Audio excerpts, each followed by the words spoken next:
não esmagará a cana quebrada, nem apagará o pavio que fumega, até que faça vencedor o juízo. Mateus 12, 20. Primeiro temos diante de nós uma visão da fragilidade mortal. A cana esmagada e o pavio fumegante, duas metáforas muito sugestivas e muito cheias de significado. Se não for muito imaginativo, e se o for, eu sei que vocês vão me desculpar, eu diria que a cana esmagada é um emblema do pecador no primeiro estágio do seu convencimento. A obra do Espírito Santo de Deus começa por quebrar a cana. Com a finalidade de ser salvo, o terreno não semeado tem que ser arado, o coração duro tem que ser quebrado, a rocha tem que ser dividida em fatias. Um velho teólogo diz que não há como ir para o céu sem uma dura passagem pelos portões do inferno, sem muito de turbulência da alma e prática do coração. Então eu entendo que a cana quebrada seja o retrato do pobre pecador quando Deus começa a sua operação sobre sua alma. Ele é como uma cana esmagada, quase inteiramente quebrada e consumida. Nada há nele além de um pouco de forças. O pavio fumegante, eu imagino que seja o cristão desviado, alguém que outrora teve chama ardente e brilhante, mas por negligência dos meios de graça, a retirada da doçura, da comunhão do Espírito de Deus, a sua queda no pecado, a sua luz agora está quase apagada. Não de todo, porque se ele é um eleito de Deus e foi chamado eficazmente, isso é totalmente impossível. Ela nunca pode se apagar, porque Cristo mesmo nesse texto diz, eu não a apagarei, mas se torna como uma lâmpada quando mal abastecida de óleo, quase inútil. Ela não está bem apagada, está fumegando. Já foi uma lâmpada de utilidade, mas agora se tornou como um pavio fumegante. Portanto, eu vejo essas metáforas que descrevem o pecador contrito com muita semelhança com uma cana quebrada e o cristão desviado ou frio espiritualmente como um pavio fumegante. Contudo, eu não vou escolher fazer uma divisão como essa, mas juntarei as duas metáforas e espero que possamos obter alguns pensamentos a partir delas. E primeiro, o encorajamento oferecido em nosso texto se aplica aos fracos.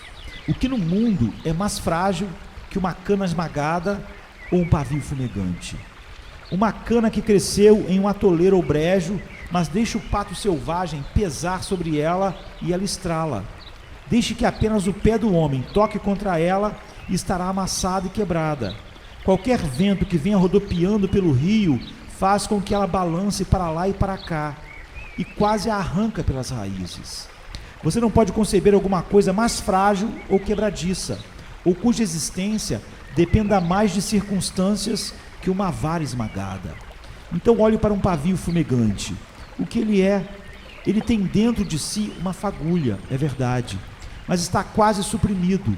O sopro de uma criança poderia apagá-lo, ou as lágrimas de uma mocinha apagá-lo em um momento. Nada tem uma existência mais precária que a pequena faísca escondida no pavio fumegante. Como você vê, coisas fracas são descritas aqui. Bem, Cristo fala delas. O pavio fumegante não se apagará, a cana esmagada não quebrarei. Alguns dos filhos de Deus, bendito seja o seu nome, são feitos fortes para fazer grandes obras para ele. Deus tinha o seu Sansão aqui e ali, que podia arrancar os portões de Gaza e carregá-los até o alto do monte. Ele tem aqui e ali os seus poderosos gideões, que podem ir a campo dos medianitas e derrotar suas hostes. Ele tem seus homens poderosos, que podem entrar na caverna no inverno e matar o leão, mas a maioria do seu povo é de uma raça tímida e fraca. Eles são como os passarinhos que se assustam com qualquer um que passe, um pequeno rebanho cheio de medo. Se a tentação vier, eles cairão diante dela. Se a provação vem, eles são envolvidos por ela. Seu frágil barquinho é balançado para cima e para baixo por cada onda. Eles são arrastados para longe, como um pássaro marinho nas pontas espumosas das vagas. Coisas fracas, sem força, sem poder. Ah, caros amigos, eu sei que peguei a mão de alguns de vocês agora, e os seus corações também, porque vocês estão dizendo, fraco, isso eu sou. Muito seguidamente eu sou compelido a dizer, eu devia cantar, mas não posso. Eu devia orar, mas não posso. Eu devia crer, mas não posso. Vocês estão dizendo que não podem fazer qualquer coisa. Suas melhores determinações são fracas e vãs. E quando vocês gritam, renova as minhas forças, vocês se sentem mais fracos que antes. Vocês são fracos, são cana esmagada e pavio fumegante. Bendito seja Deus. Então esse texto é para vocês.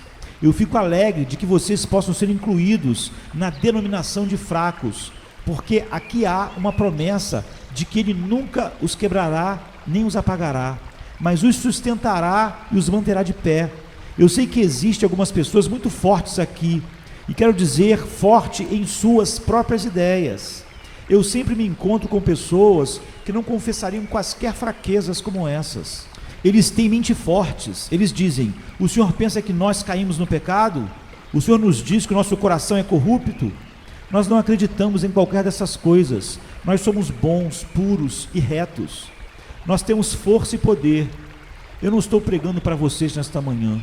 Para vocês, eu não estou falando nada, mas prestem atenção. A sua firmeza é vaidade, seu poder é ilusão e a sua força é uma mentira. Porque apesar de que possam se gabar de que sejam capazes de fazer, eles passarão. Quando vocês chegarem ao real confronto com a morte, descobrirão que não têm forças para lutar com ela. Quando um desses dias de fortes tentações chegarem, tomarão vocês, homens de moral, e vocês irão para baixo, e a gloriosa liberdade da sua moralidade estará manchada. E ainda que vocês lavem as suas mãos com água da neve e se façam mais limpos que nunca, estarão tão poluídos que as suas próprias roupas os abominarão. Eu acho que seja uma coisa abençoada ser fraco. O fraco é uma coisa sagrada. O Espírito Santo fez assim. Vocês podem dizer: eu não tenho forças? Então esse texto é para vocês. Em segundo lugar, as coisas mencionadas em nosso texto não são apenas fracas, mas coisas sem valor. Eu ouvi falar de um homem que pegaria um alfinete quando estivesse andando pelas ruas, por princípio de economia. Mas eu nunca ouvi falar ainda de um homem que parasse para pegar canas esmagadas. Elas não têm valor. Quem se importaria de ter uma cana esmagada, um pedaço de junco caído no chão? Todos nós as desprezamos como sem valor. E o pavio fumegante, que valor tem? Ele é uma coisa ofensiva e nociva, mas o valor dele é nulo. Ninguém daria uma lambida de dedo tanto pela cana esmagada como pelo pavio fumegante. Bem, então, amados, na nossa estimativa deve haver muitos de nós que são coisas sem valor. Existem alguns aqui que, se pudessem se pesar pelas escalas do santuário e por seus próprios corações na balança da consciência, apareceriam como imprestáveis, sem valor nem uso. Houve tempo em que vocês se achavam as melhores pessoas do mundo. Quando, se qualquer pessoa tivesse dito que vocês tinham tido mais do que mereciam, vocês teriam dado um chute e diriam: eu acredito que sou tão bom como as outras pessoas. Vocês pensavam de si mesmos alguma coisa maravilhosa, extremamente merecedora do amor e do olhar de Deus, mas agora vocês sentem como sendo sem valor. Às vezes, vocês imaginam que dificilmente Deus pode saber onde vocês se encontram. Vocês são umas criaturas tão desprezíveis, tão sem valor, que não merecem a consideração dele. Vocês entendem como ele pode olhar para um ser microscópio ou uma gota de água, ou para um grão de poeira em um raio de sol, ou para o inseto da noite de verão. Mas lhes é difícil dizer como ele pode pensar em vocês, que parecem tão sem valor. Uma lacuna no mundo, uma coisa sem utilidade. Eu sou bom em quê? Eu não estou fazendo nada. Quanto a um ministro do Evangelho, ele é de algum serviço. Quanto a um diácono da igreja, ele é de alguma utilidade. Quanto a um professor da escola dominical, ele está fazendo algo de bom. Mas de que serventia sou eu? Mas você poderia fazer a mesma pergunta aqui: qual é o uso de uma cana esmagada? Pode o homem se encontrar nela? Pode o homem fazer força contra ela?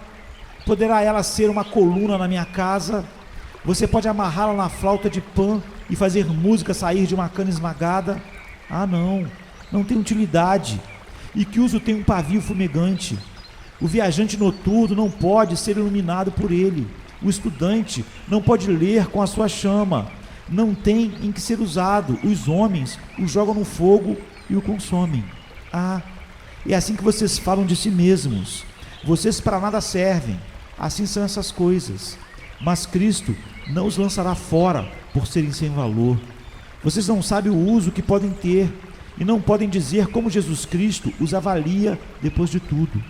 Lá está uma boa mulher, uma mãe talvez. Ela diz: bem, eu não saio sempre, eu cuido da casa e dos meus filhos e parece que não estou fazendo nada bom. Mãe, não diga isso. Sua posição é alta, elevada e responsável. E treinando filhos para o Senhor, você está fazendo pelo nome dele tanto quanto o distante e eloquente Apolo, que tão valentemente pregou a palavra. E você, homem pobre, tudo que pode fazer é se matar de trabalhar de manhã até a noite e ganhar apenas o suficiente para viver o dia a dia. Você nada tem para dar, e quando vai à escola dominical, pode apenas ler, mas não pode ensinar muito. Bem, mas a quem pouco é dado, pouco lhe é exigido. Você sabe que existe uma coisa tal como glorificar a Deus limpando os cruzamentos das ruas? Se a 2 anjos fosse ordenado descerem à terra, um para reger o império e o outro para limpar uma rua, eles não teriam escolha no assunto, desde que Deus lhes houvesse ordenado. Portanto, Deus, em sua providência, o tem chamado para trabalhar duro pelo seu pão de cada dia. Faça isso para a glória dele. Portanto, quer comais, quer bebais, ou façais outra coisa qualquer, fazei tudo para a glória de Deus. É o que a palavra de Deus nos diz em 1 Coríntios 10, 31. Mas vocês sabem que existe alguns de vocês aqui que parecem inúteis para a igreja. Vocês fazem tudo o que podem, mas quando fazem, virem nada. Vocês não podem nos ajudar com dinheiro, nem talentos, nem tempo, e portanto, acham que Deus deve lançá-los fora. Acham que se fossem como Paulo ou Pedro, poderiam ser salvos. Amados, não falem assim. Jesus Cristo disse que ele não apagará o pavio inútil, nem quebrará a cana esmagada sem valor. Ele tem alguma coisa para os inúteis, entre aspas, e os sem valor.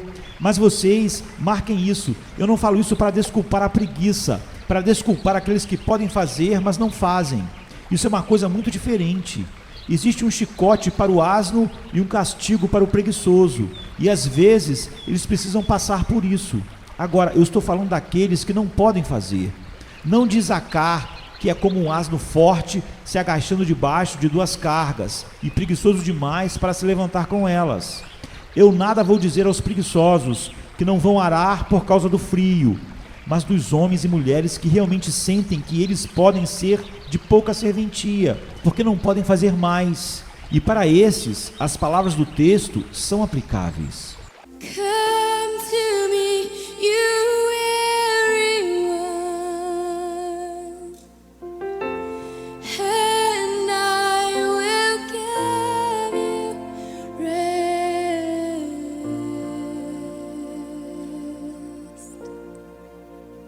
I will give you